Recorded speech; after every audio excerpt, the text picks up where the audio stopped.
Hello guys, magandang araw sa ating lahat. Ako nga pala si Engineer Warlo at ngayong araw pag-uusapan natin kung ano nga bang mangyayari kung nagtayo kayo ng structure or building without obtaining a building permit.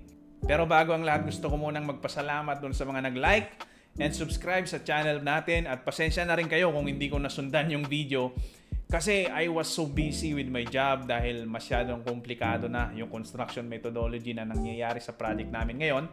But anyways, ito na, pag-uusapan na natin to at ito ay most requested ng mga nag-comment dun sa previous videos natin. So ano nga ba talaga ang mangyayari kung ikaw ay nagtayo ng building or structure without obtaining a building permit?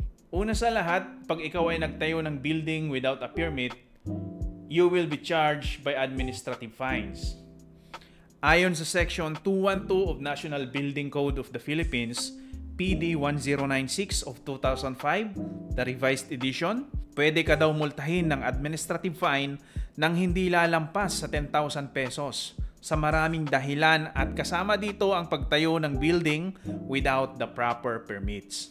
For additional information lang po, hindi lang po ang pagtatayo ng building or structure without having a building permit ka pwedeng multahin. Pwede ka rin pong ma-charge ng administrative fines if you repair, you convert, you move, or demolish a building, public or private, without having a building permit or demolition permit.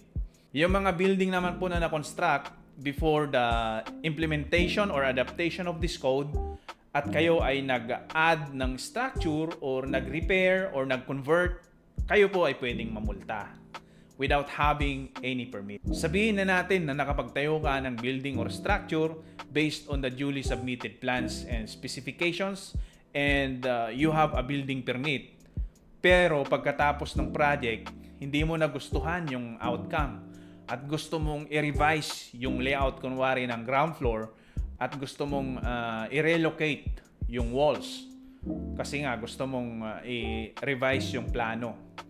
Now, pwede kang multahin ng government po natin dahil yung as-built or yung ginawa mo sa project mo ay hindi na po tali doon sa sinubmit na building plan and specification. May mga pagkakataon din po na mag-notice ang government natin to stop work kung yung sinubmit po natin na building plan and specification are defective or kailangang may ma-revise. At kung hindi ka po nag-comply, ay mamumulta din po kayo. Pwede rin pong mag-provide ang government po natin ng notice of demolition kung yung structure mo o yung building mo ay declared as nuisance or ruinous or dangerous sa environment at sa ibang tao. At kung hindi ka nag-comply, ay mamumulta rin po kayo. Another scenario is kung nakapagtayo na kayo ng building with building permit at nag-occupy na kayo doon sa building without occupancy permit, ay magmumulta din po kayo. Kaya maigi po na kailangan nyo munang mag-apply for occupancy permit bago kayo lumipat doon sa bagong tayo nyong structure. Pwede rin po kayong multahin ng government po natin kung nagbago yung paraan nyo ng paggamit ng building ayon doon sa occupancy permit na na-avail po ninyo. Kunwari po ay nag-apply kayo ng residential occupancy permit and after 5 years, you decided to convert it to a school. So, before converting it to a school, kailangan nyo po munang mag-reapply for occupancy permit. At failure to do that is, kailangan nyo pong magmulta. Bakit, engineer? Wala ba akong rights na gamitin yung sarili kong building or structure and convert it to a school? Well, ang isang sagot po dyan ay magkaiba po kasi yung calculation ng loading sa residential at sa school building. Noong dinidesign po kasi ni civil engineer yung structure nyo, kinonsider po niya yan as residential. Kaya ang mga bigat na dinadala po ng building na nilagay ni engineer ay mas magaan kumpara dun sa school. So, it will make some risk kung i-convert mo siya from residential to school.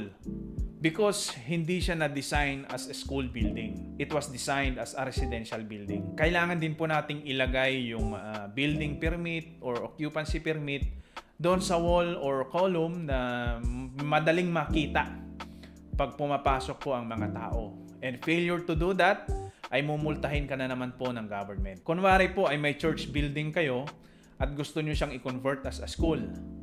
So, kailangan po muna ay mag-apply po tayo for a mandatory permit. Kailangan po nating hintayin yung approval ng mandatory permit before we can convert the church into a school. Kung hindi po, ay mumultahin po tayo ng government. Ang sabi rin po sa code natin, in addition to the imposed penalty, ay kailangan ikaw as owner of the property, ay kailangan mong i-correct or make action so that you will not violate the provision of the code. Kunwari, isa sa case po natin na pinag-uusapan ngayon, ay nagtayo po tayo ng building or structure without having any permit. So, ang mangyayari po dyan ay magmumulta kayo, then you also need to comply with the requirements of the code. Ibig sabihin po niyan ay kailangan nyo mag-provide ng requirements para sa building permit, then you will apply for building permit and other permits na kailangan like the occupancy permit. Inuulit ko po, yung administrative fee will not be higher than 10,000 pesos according to the code. Pero yun lang ba? Yun lang ba, engineer, ang babayaran ko pag na-violate ko yung code? For example, sa case na pinag-uusapan natin ngayon, ay may additional cost pa po na kailangan yung bayaran. Yun po ang tinatawag na penalty. Under Section 212 of the Revised Implementing Rules and the Regulations of the National Building Code of the Philippines, may mga parameters po ang penalty. Ito po ang mga parameters. Kung nakapaghukay ka na po ng foundation ng structure or building ninyo, ay there will be additional 10% of the total cost of the application of building permit to be added in your application for the building permit. Ang susunod naman ay kung nakapag-construct ka na ng foundation like piles, like pile caps, like isolated foundations, nalatag mo na yung bakal, nabuhusan mo na, there will be additional 25%.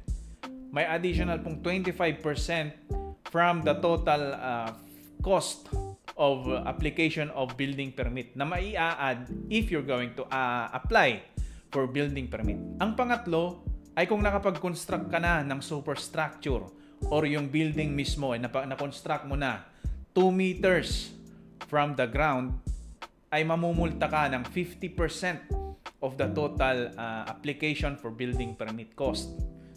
At kung lumampas naman, ito yung pang-apat, at kung lumampas naman yung superstructure mo or yung building mo above 2 meters from the ground, ay madodoble direkta yung total cost pag mag-a-apply ka na for building permit. Yun po ang parameters ng penalty ayon sa Section 212 of the National Building Code of the Philippines. Medyo marami po yung kailangan nating bayaran, no? Like administrative fees, like penalty.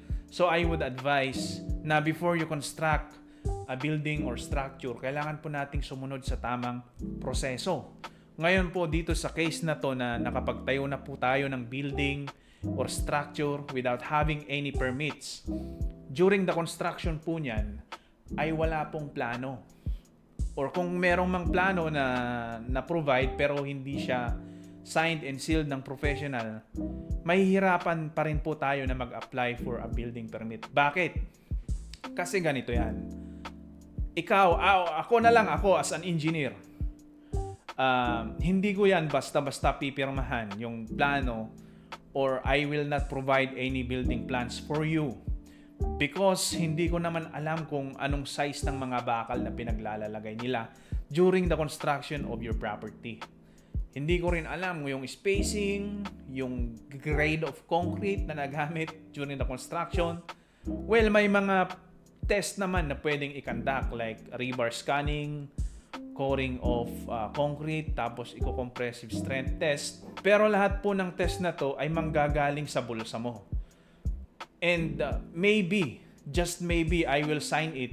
Hindi lang po ako ang i-convince ninyo na professional to sign and seal the building plans. Kasi andyan yan si architect, andyan yan si electrical engineer, hindi naman din po nila nakita kung paano nagawa yung building. So I would advise po na sumunod po tayo sa tamang proseso before we erect or construct a building or structure po.